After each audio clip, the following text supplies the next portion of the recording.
Good morning students, hope you all are doing well. So this is our last topic of organizing chapter. इसके अंदर हम जो हमारे 3 important points है like authority, responsibility and accountability, उसके बारे में हम पढ़ेंगे. बहुत इंपॉर्टेंट है और ये आपको जाना इसलिए भी ज़रूरी है क्योंकि ये नॉर्मल लाइफ में भी आपके बहुत ज़्यादा यूज़ होता है. सो delegation of authority. Delegation of authority क्या होता है? एक मैनेजर के पास बहुत सारे काम होते हैं. सो वो ही और she becomes overburden with that work. तो वो क्या करेंगे, अपने वर्क को थोड़ा सा कम करेंगे और कुछ पार्ट ऑफ वर्क जो है डेलीगेट कर देंगे अपने सबऑर्डिनेट को या दूसरे पर्सन को, और वो काम करेगा. बस in a very simple way it is assigning work to others, giving them authority. अब हम किसी को काम देंगे तो अथॉरिटी भी तो देंगे कि आप काम करिए. To do it, distribution of workload to others. So इसे क्या बोलते हैं? डेलीगेट किया है मैंने. क्या? We are delegating. I am delegating what? Authority to do work in a simple way.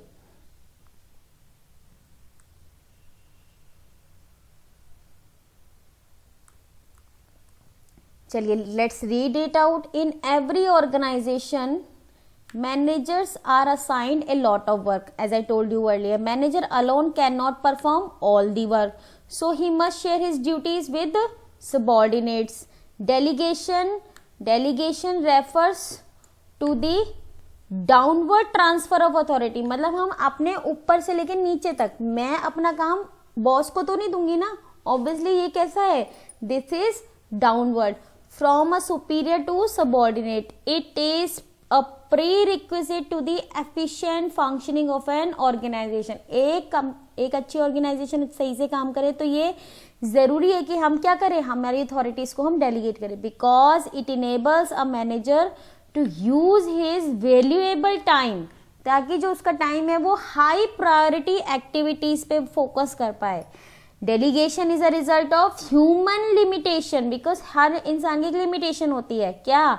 Span of management. As I told you, span of management means how many number of people a superior can supervise, right? It also satisfies the subordinates need. भाई subordinate है, वो भी चाहता है कि मुझे कोई opportunity मिले और मैं अपना best देने की कोशिश करूं. And provide them with opportunities to develop and exercise initiative. तो हम देखिए एरो क्या बता रहा है कि डेलीगेशन ऑफ अथॉरिटी कैसे होती है? वो होती है आपकी ऊपर से नीचे, ठीक. एंड अथॉरिटी इज डेलीगेटेड, वो भी कैसी होती है बेटा? डाउनवर्ड. कि भाई जो सबसे ऊपर बंदा है उसके पास सबसे ज्यादा पावर है. अथॉरिटी मीन्स क्या होता है? पावर. पावर सबसे ज्यादा ऊपर है तो वो अपनी पावर का थोड़ा थोड़ा हिस्सा नीचे डाउनवर्ड देता रहता है. तो जो सबसे नीचे है उसकी अथॉरिटी सबसे कम होती है, उसकी पावर सबसे कम होती है. जो ऊपर होता है उसकी पावर सबसे ज्यादा होती है. इसलिए इसका जो रिलेशन है बेटा वो कैसा है? वो डाउनवर्ड है. कैसा है बेटा? डाउनवर्ड. चलिए next. Delegation can be defined as a process of entrusting responsibility and authority to the subordinates and creating accountability. accountability क्या होता है? answerability. आप किसी को काम देते हो तो वो ये ना बोले अरे मेरे को नहीं पता कौन करेगा, मैं आंसरेबल नहीं हूँ. answerability आपको उसकी डिफाइन करनी है. those employee who are entrusted responsibility and authority. ठीक है. तो ये है, जैसे ये बंदा है, ये कौन है बच्चे? ये मैनेजर है. ऐसे समझ लीजिए ये मैनेजर है. मैनेजर जो है वो सबऑर्डिनेट को क्या देगा? एक तो रिस्पॉन्सिबिलिटी देगा और अथॉरिटी देगा. भाई आपने अब क्यों अथॉरिटी देनी और रिस्पॉन्सिबिलिटी? आप उसको काम दे रहे हो तो वो उसकी बन गई रिस्पॉन्सिबिलिटी, लेकिन उस काम को करने के लिए नॉर्मल पावर तो दो कि हाँ भाई वो काम कर पाए, उसे बोलते अथॉरिटी. अगर आपको सिर्फ रिस्पॉन्सिबिलिटी मिलती है और अथॉरिटी नहीं मिलती तो आप काम नहीं कर पाओगे. ये बात क्लियर है. अब ये दो चीजें इसको देगी और फिर ये क्या करेगा? काम करके देगा. और इसको क्या बोलते हैं? अकाउंटेबिलिटी. क्या बोलते हैं बच्चे?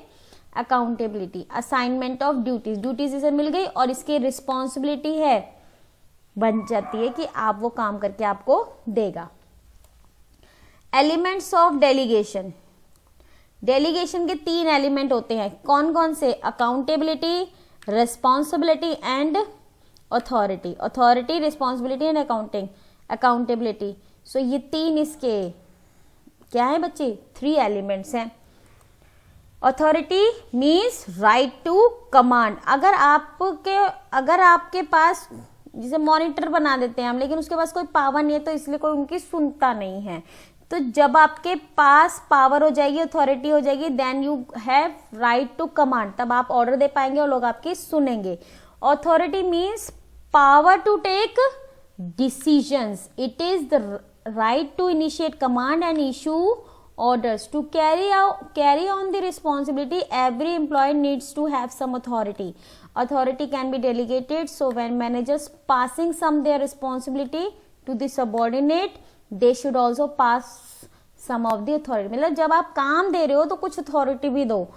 Authority flows from top to bottom, as I told you earlier, क्योंकि सबसे ज्यादा पावर जो है ऊपर टॉप लेवल के पास होती है, तो हमेशा ये डाउनवर्ड फ्लो करती है। Responsibility, obligation to perform duties assigned, ये आपका क्या है, इसका कीवर्ड क्या है बेटा, इसका कीवर्ड है आपका ऑब्लिगेशन, कि आप ऑब्लाइज्ड हो कि आपको काम करना है, इसी को क्या बोलता है, रेस्पॉन्सिबिलिटी। नॉर्मल वर्ड्स हम इस डेली लाइफ में यूज करते हैं, तो ये वही है। Next, responsibility is the obligation of subordinate to properly perform the assigned duty. It arises from a superior subordinate relationship because the subordinate is bound to perform the duty assigned to him by his superior. So thus responsibility flows upward. जैसे जैसे आप ऊपर की तरफ जाते हैं, उस बंदे की रिस्पॉन्सिबिलिटी ज्यादा होती जाती है, ठीक है,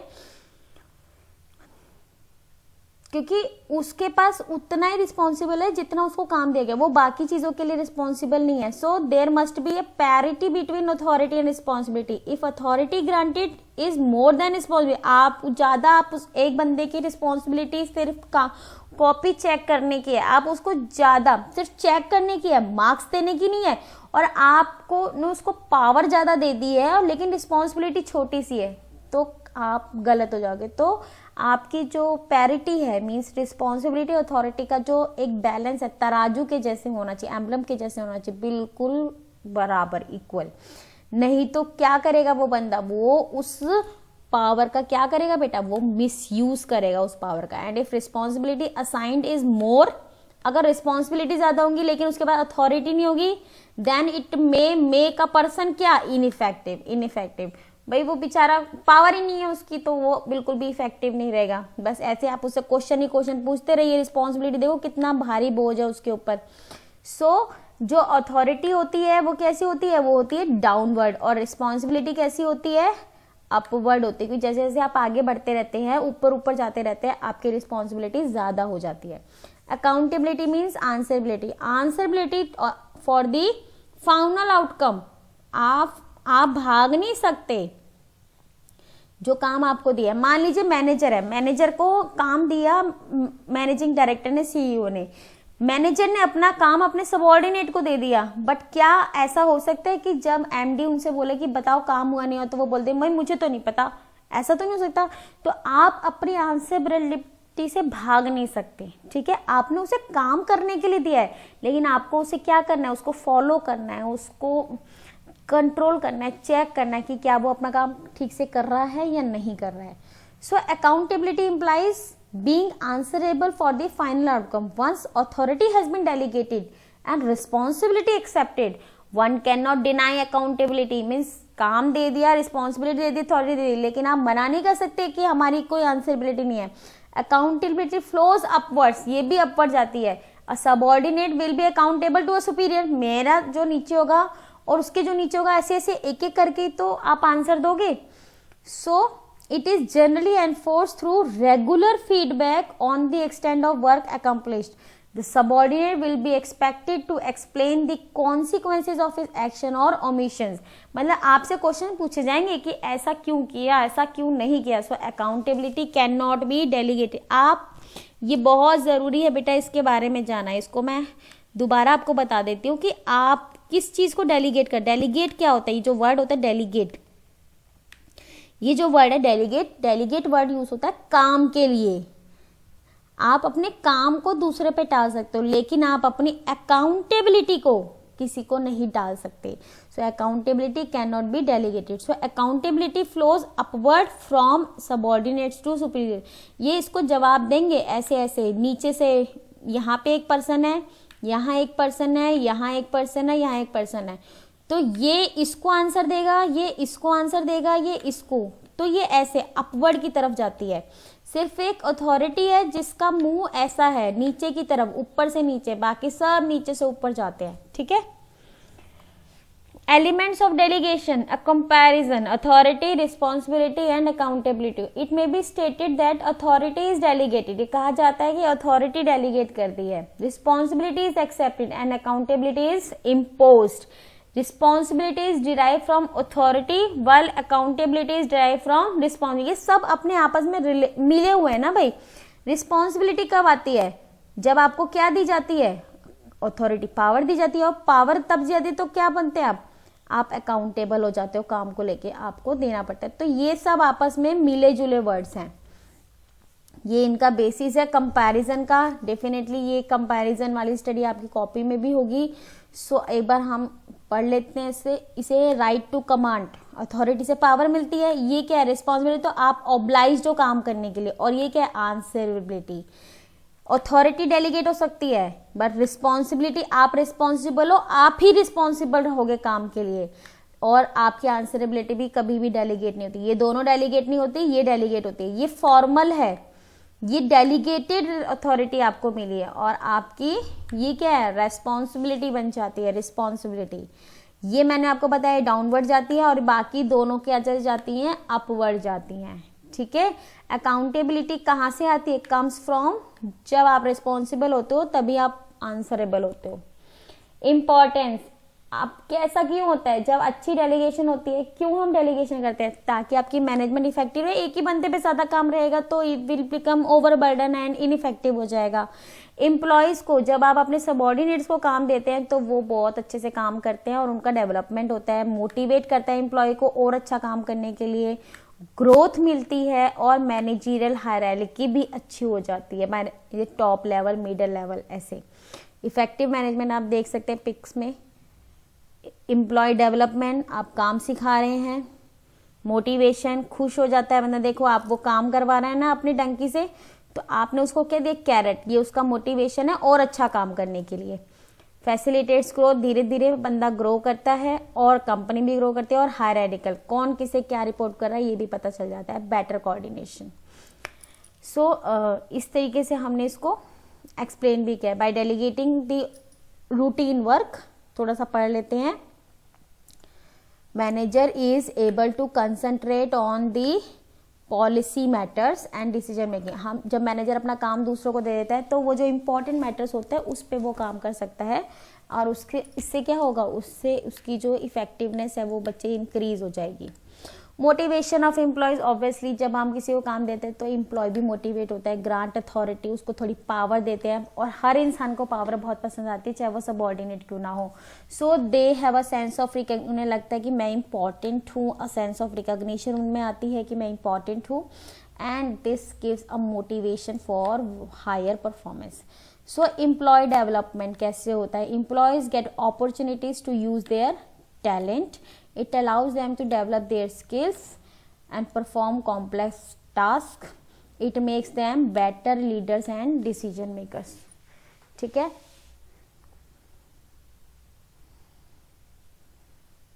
Next, helping the expansion of business.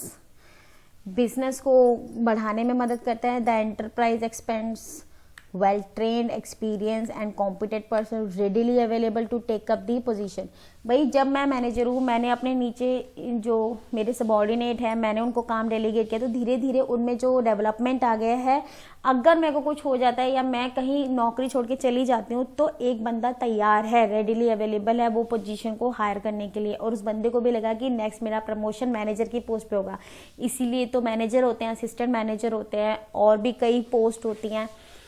तो वो असिस्टेंट मैनेजर तभी बनता है जब उसको काम दिया जाता है, वो काम करता है। बेटर कोऑर्डिनेशन बहुत अच्छा हो जाता है, because delegation enables managers and subordinates to establish relationship with each other.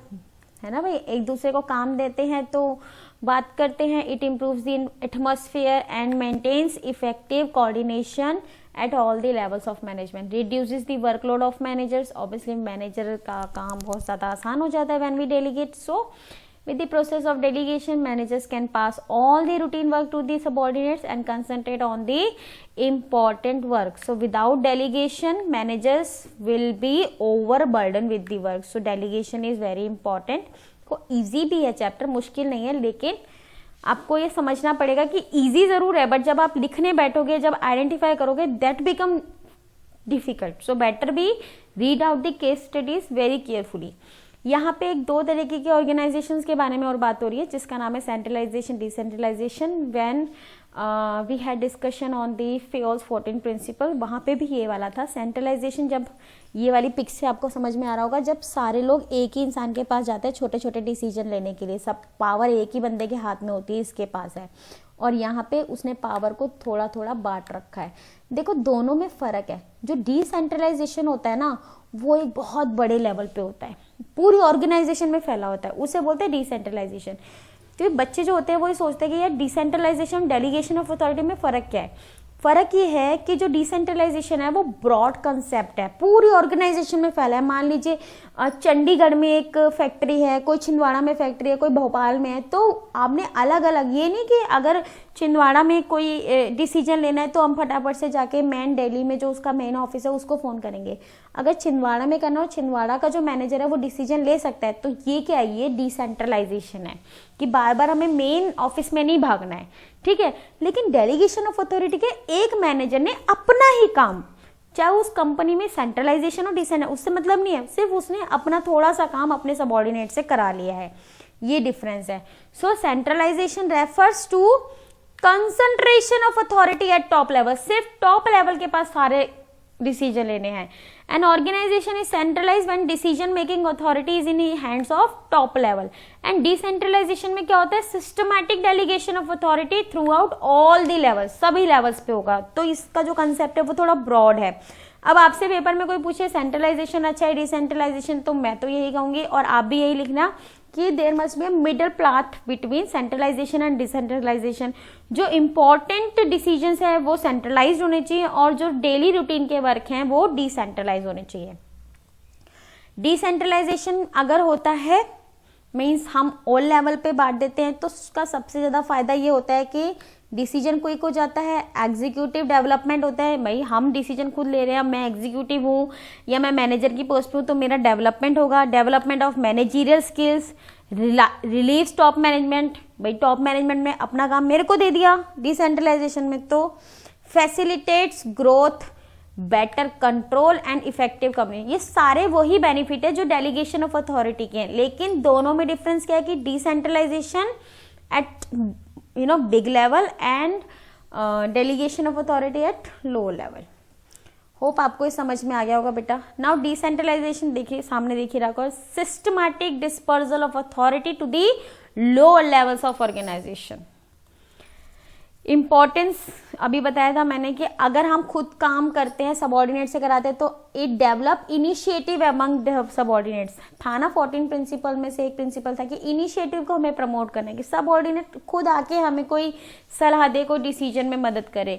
Decentralisation से we are able to take quick decision, we are able to make our top management relief. Top management छोटे मोटे कामों के लिए बार बार disturb होगा, इससे better है कि आप डिसेंट्रलाइज कर लीजिए और टॉप मैनेजमेंट को रिलीफ मिलेगा ओवरबर्डन से, और जो इंपॉर्टेंट टास्क है वो उस पर अपना फोकस कर पाएंगे। फैसिलिटेट्स ग्रोथ, डिसेंट्रलाइजेशन से हमें जो ग्रोथ होती है वो अच्छी हो जाएगी क्योंकि हम क्विक डिसीजन ले रहे हैं। डेमोक्रेटिक सिस्टम है, डेमोक्रेटिक तो पता ही आपको, जिसमें हम दूसरों से सलाह लेते हैं। अगर हम डिसेंट्रलाइजेशन फॉर्म में हैं तो ऑब्वियसली हमें बार बार एक पर्सन के पास तो जाना नहीं है कोई भी डिसीजन के लिए। सो डेमोक्रेटिक वे में हम ऑर्गेनाइजेशन चलाते हैं and better control, obviously it helps in the better control. Importance of decentralization, जो आपके ये एडवांटेज थे वो reduce the workload, development of personnel, motivation of subordinates, quick decision making, initiative and creativity, better coordination, देख सकते हैं pics, better control. So there is a difference, जैसा मैंने आपको बताया है कि डेलीगेशन क्या होता है, वन पर्सन टू अनदर, और ये क्या, होल ऑर्गेनाइजेशन। ये इंडिविजुअलिस्टिक है और ये टोटलिस्टिक है, ये लिमिटेड है और ये वाइड है। Remain with the superior, relevant up to relieved up to certain extent, effective in all organize, चाहे वो सेंट्रलाइज हो चाहे वो decentralize, more effective in large organize. जब बड़ी ऑर्गेनाइजेशन, एक दुकान है खाली, उस दुकान पे क्या होता है, हम चाहते हैं एक बंदा बैठा होता है, उसी को हमें पैसे देने हैं, यही होता है ना। तो ये कैसी फॉर्म है, ये सेंट्रलाइज फॉर्म है, छोटी सी दुकान है कि ऐसा काम हो जाएगा। लेकिन डिसेंट्रलाइजेशन कैसे चलेगा, जब बहुत ज्यादा आपका बिजनेस बड़ा हो, तो वो लार्ज ऑर्गेनाइजेशन के लिए है। सुपीरियर सबऑर्डिनेट रिलेशनशिप के ऊपर बेस्ड है ये डेलीगेशन। भाई जैसे आपके अपने बॉस के साथ टर्म्स होंगे वैसे आपको काम देंगे। And autonomous units in the decentralization होगा तो लोग अपना काम खुद करना। So thank you so much, ये पूरा हो गया है। अब मैं आपको इसके रेलिवेंट 2 से 3 केस स्टडीज भी आपको करा देती हूँ। E-Solution Limited started its operation in the year 2000. At the time of its inception, the company had only 10 employees with 2 departments, a production department and an administration department. The products supplied and the services provided by the company started gaining popularity over the years. The management had faith in the abilities of employees and thus they allowed them freedom of action. The management recognized that the decision makers at different level of organization needs to be given more autonomy. They took a policy decision that there will be less control of supervisor over subordinates, यानी कि हमें उनको थोड़ा freedom देना है. This increased the role of subordinates in organization and now they were in position to take numerous as well as important decisions. As a result, its business has diversified into many areas. Presently, it has operation throughout the country with 7 branches overseas. इतनी branch हो गई. Its organizational structure has now changed into divisional structure and 10,000 employees are working with the company. मतलब पहले हो सकता है functional हो, अब डिविजनल स्ट्रक्चर है. अब आपको बोलना है कि कंसेप्ट कौन सा यूज किया, identify the concept.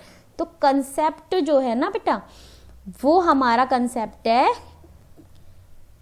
Decentralisation which help. अगर ये भी समझाए तो एक बार पढ़ लीजिए इसको आगे. Which help the company to diversify into many areas and branches abroad. So 5 points of importance of the concept. तो कंसेप्ट के 5 इंपॉर्टेंस तो डिसेंट्रलाइजेशन है और इंपॉर्टेंस जो हमने भी पढ़ी थी उनमें से आप कोई भी लिख सकते हो. ठीक. नेक्स्ट, कविता घाई was the managing director of a restaurant in Lucknow called Healthy Kitchen. The restaurant was doing well and the volume of work started increasingly slowly and steadily. Kavita Ghai was not able to manage all the work on her own. The increasing magnitude of work made it impractical for her to handle it all by herself. Moreover, her objective is to open more branches of this restaurant at different places. She appointed Nikhil Gupta as general manager of Healthy Kitchen Lucknow and gave him the right to command his subordinate and to take action within the scope of his position. Means यहाँ उसने उसको right दिया, मैंने power दे दी है, कुछ decision लेने का भी दे दिया, authority, responsibility. For smooth running of restaurant, she also gave him authority to hire and train the staff as per the requirement. So Kavita Ghai was satisfied with the work of Nikhil Gupta and was able to open other branches of restaurant in Agra and Kanpur also. Identify the concept followed by Kavita Ghai which helped her to open new branches of the restaurant. तो क्या concept उसने use किया and also briefly explain 2 points of importance of concept identify in. अब देखो ये छोटे level पे हुआ है ना, तो ये क्या बेटा, ये है आपका डेलीगेशन ऑफ अथॉरिटी और उसी के हमें 2 इंपॉर्टेंस लिखने हैं. तो इसी तरीके से आपको पेपर में क्वेश्चन आता है, आप उसे पढ़िए. जितनी भी आपकी केस स्टडीज है, मैं केस स्टडीज का जो मटेरियल है वो आपको दूंगी और केस स्टडीज के क्वेश्चंस भी आप करके देखिएगा. ठीक है, चलिए, thank you, all the best.